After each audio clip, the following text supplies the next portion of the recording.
Dear students and my friends, today we'll learn intransitive verb. In previous class, in previous video, I have discussed regarding that we will learn intransitive verb. What is called intransitive verb? How can we define intransitive verb? That we have to learn today in this class. In this video, we will learn how to define intransitive verb. आज हम लोग सीखेंगे intransitive verb को define कैसे करें या intransitive verb को पहचाने कैसे। बड़ा आसान है, थोड़ा संयम रखना पड़ेगा। इसे हिंदी में अकर्मक क्रिया कहते हैं। इससे पहले हम लोगों ने पढ़ा ट्रांजिटिव वर्ब, आज हम लोग पढ़ रहे हैं intransitive verb। और इस टर्म को पहचानने के लिए इसके परिभाषा पर विशेष ध्यान देना पड़ेगा, जो कि इस प्रकार है। intransitive verb, verbs that do not require an object to clear its meaning are called intransitive verb।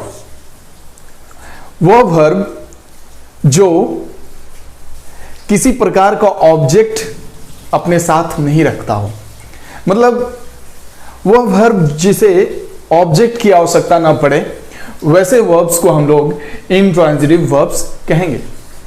Right, चलिए कुछ एग्जांपल्स देख लेते हैं, फिर पता चलेगा हमें कि ये इंट्रांजिटिव वर्ब्स होता क्या है। देखिए यहां पे राधा सिंग्स।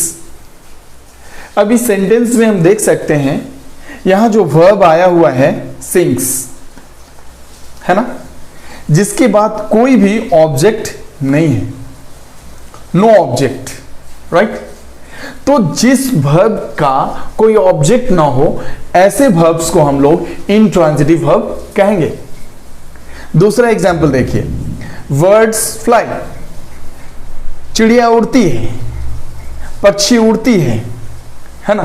तो ये जो फ्लाई जो वर्ड है ये वर्ब है, लेकिन इसके बाद कोई ऑब्जेक्ट नहीं आया है, no object, so that it is also intransitive verb. Next, the baby sleeps. इस सेंटेंस में पहचानना है, यहां जो वर्ब आया हुआ है स्लिप्स, इसके बाद भी कोई ऑब्जेक्ट नहीं है, तो इसे हम इंट्रांजिटिव वर्ब कहेंगे। लास्ट एग्जाम्पल पे ध्यान देना है, द सन साइंस। ये जो सूर्य है ना, चमकता है, तो अब ये चमकता है, साइंस, इसके बाद ये जो वर्ब है साइंस, इसके बाद किसी भी प्रकार का कोई ऑब्जेक्ट नहीं है, नो ऑब्जेक्ट। देख सकते हैं आप, सिंग्स, फ्लाई, स्लीप्स, साइंस, ये चारों वर्ब्स के बाद किसी प्रकार का कोई ऑब्जेक्ट यहां पे यूज नहीं किया गया है, ऐसे वर्ब्स को हम लोग इंट्रांजिटिव वर्ब्स कहेंगे। आप देख सकते हैं इसका डेफिनेशन भी वैसा ही है कुछ, verbs that do not require an object to clear its meaning are called intransitive verbs. है ना, कितना आसान है, बहुत आसान है ना। किसी भी सेंटेंस में हम आसानी से पहचान सकते हैं कि कौन सा वर्ब इंट्रांजिटिव वर्ब है।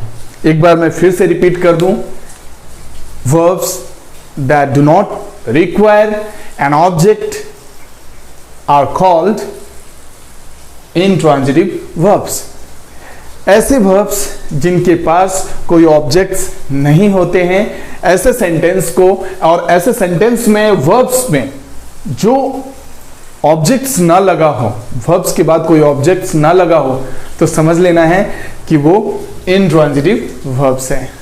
सो dear students and my friends, it's quite clear before you that this is a very important term in verbs category that we have to learn, है ना, जिसे हमें सीखना है, जिसे हमें जानना है, पहचानना है।